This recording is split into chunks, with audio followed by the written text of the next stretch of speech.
Hi guys, good morning. Peter Thompson, Senior Mentor of 1 Billion Signal, sponsored by Merit Forex.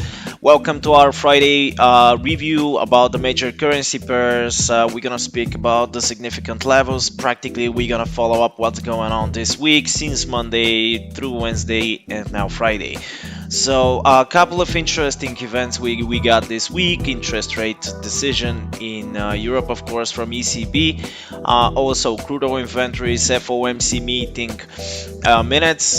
They of course talk about the interest rate decisions, what they're planning to do. So for now, as far as we know, they're on kind of on hold to see how the US economy is going to perform, so later on they can think about to increase or decrease the interest rate. And this is definitely reflected on the US dollar. So as usual, we start with euro US dollar in front of us. Euro is trying to push higher, so to be honest with you, I'm not planning to trade euro, and probably we are not going to trade euro in the coming weeks. GBP directly again, Brexit and Brexit. So GBP is going nowhere, up and down daily basis, staying right above the support level 1.044. This is 1.3044. So it's important support level with 1.3217 as resistance level here.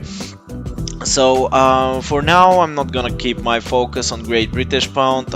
I don't believe we're gonna see significant price action on the GBP until we see some results from United Kingdom regarding the Brexit.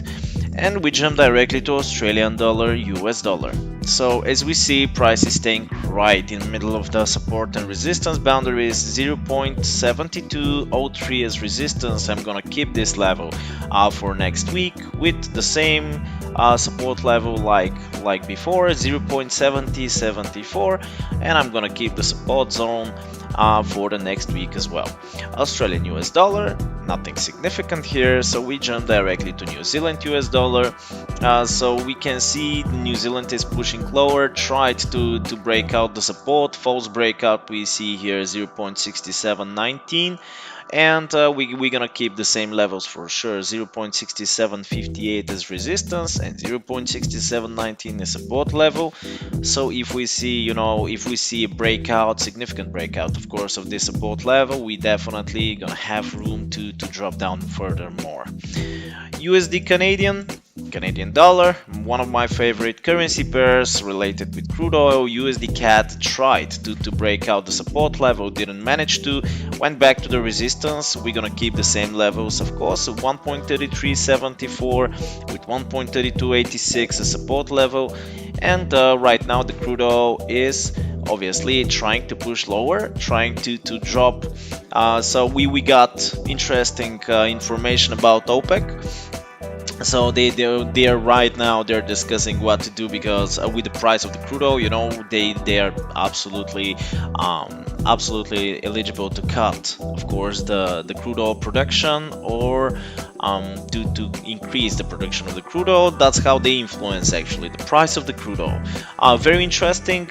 Anytime definitely I'm expecting a sell-off of the crude oil, which is probably not gonna create a downtrend. Mostly I'm looking for correction. For now, we can say this is an indication. Yesterday it's an indication about the crude oil further crude oil drop, but it's still not, I would say, not quite significant. So we are expecting crude oil drop any moment.